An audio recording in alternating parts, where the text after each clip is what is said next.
Philippe Jarry, bonjour, merci d'être avec nous. Je voudrais pour commencer qu'on parle du festival de l'ANAC dans lequel vous allez intervenir lors d'une conférence. Avant d'en venir au sujet de la conférence, dites-moi, c'est important qu'il y ait un festival à Blagnac, près de Toulouse? Alors c'est non seulement important, mais c'est naturel. Toulouse est devenue la capitale européenne de l'aéronautique, donc il est normal qu'elle ait son festival qui permet aux professionnels et au public de se rencontrer autour du sujet qui fait en grande partie vivre la région toulousaine. Airbus, au début des années 70, a surgi dans un marché contrôlé par les États-Unis, Boeing, Douglas et Lockheed, et Airbus a fait son chemin jusqu'à devenir le numéro 1.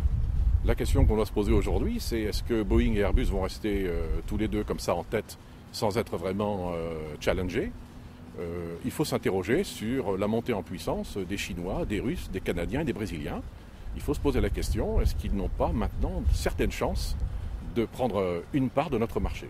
Ils ont leur chance, mais c'est en même temps une grande chance pour Airbus qui doit, à mon avis, qui peut réfléchir à un positionnement et puis bénéficier de l'avance formidable que les 10 000 avions déjà vendus a donné à Airbus. C'est clair. On a maintenant plus de 30 ans d'expérience, des centaines de clients satisfaits. Avec tout ça, on doit pouvoir conserver la première place. L'A380 pour Airbus, c'est comme le programme Apollo pour la NASA. Ceux qui ont été sur ce programme-là ont vécu des années absolument exceptionnelles, très difficiles. Il a fallu combattre beaucoup d'incrédulité sur le plan commercial, financier et technique, en disant c'est trop gros, c'est trop loin, c'est trop difficile. Comme la Lune était trop loin pour la NASA. Eh bien non, ils y sont allés, eh bien nous aussi. On a mis effectivement du temps, on a fait travailler beaucoup de techniciens, d'ingénieurs, beaucoup de fournisseurs ont apporté leur technologie, beaucoup de compagnies aériennes, et ça c'était plutôt mon travail, sont venus nous expliquer ce qu'elles attendaient d'un avion très efficace, respectueux de l'environnement, très performant et de très grande capacité. On a fait travailler avec nous des grands aéroports du monde qui savent que c'est un outil pour continuer leur développement. Ça a été une aventure fabuleuse. Alors ce qui était difficile, c'est que nous n'étions pas les seuls à parler à ces compagnies aériennes, les grandes compagnies aériennes du monde. Il y avait aussi notre concurrent inévitable et permanent, Boeing, qui, parce qu'il ne voulait pas lancer à l'époque de très gros avions, martelait le message selon lequel un très gros avion était complètement inutile et un gâchis. Donc les compagnies aériennes auxquelles on s'adressait avaient dans leurs deux oreilles deux messages totalement différents. Et c'était à nous d'être plus crédibles que les autres. C'est ce qui a rendu le travail difficile, mais absolument passionnant. Il y a deux très grands moments. D'abord, ce jour de décembre 2000, lorsque la direction d'Airbus et de ADS a décidé de lancer cet avion et de l'appeler l'A380. Et puis ensuite, ce jour d'avril 2005, où il faisait très beau ici à Blagnac, et où l'avion a pris son envol. C'est-à-dire qu'il y avait une période où on parlait de cet avion au futur, et bien ce jour-là, on en a parlé au présent. Et c'était extraordinaire. Quelles ont été les compagnies les plus difficiles à convaincre? Il a fallu déployer un trésor de persuasion. Elles sont toutes difficiles à convaincre. C'était toutes des compagnies, à l'exception d'une, qui étaient abonnées au 747 de Boeing depuis 20 ou 30 ans. Donc on ne quitte pas un héritage comme celui-là, avec tout ce que ça représente d'habitude technique, commerciale, financière et humaine aussi, sans créer une véritable rupture.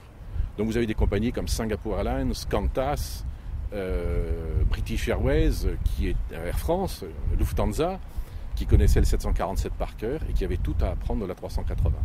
Donc ça c'était difficile, mais elles ont été extrêmement loyales. Elles nous ont proposé l'aide de leurs meilleurs spécialistes qui sont venus pendant des années travailler à nos côtés. Le challenge à bord des avions, on voit que les passagers, très nombreux, veulent quasiment retrouver le même environnement qu'ils ont sur Terre. Donc sur Terre, qu'est-ce qu'ils font? Le passager, quand il est sur Terre, il veut entendre de la belle musique, il veut jouer, il veut être en communication. Donc le premier gros enjeu, c'est de permettre à chacun des 500, 600, 700 ou 800 passagers de faire au moment où il veut ce qu'il a envie de faire.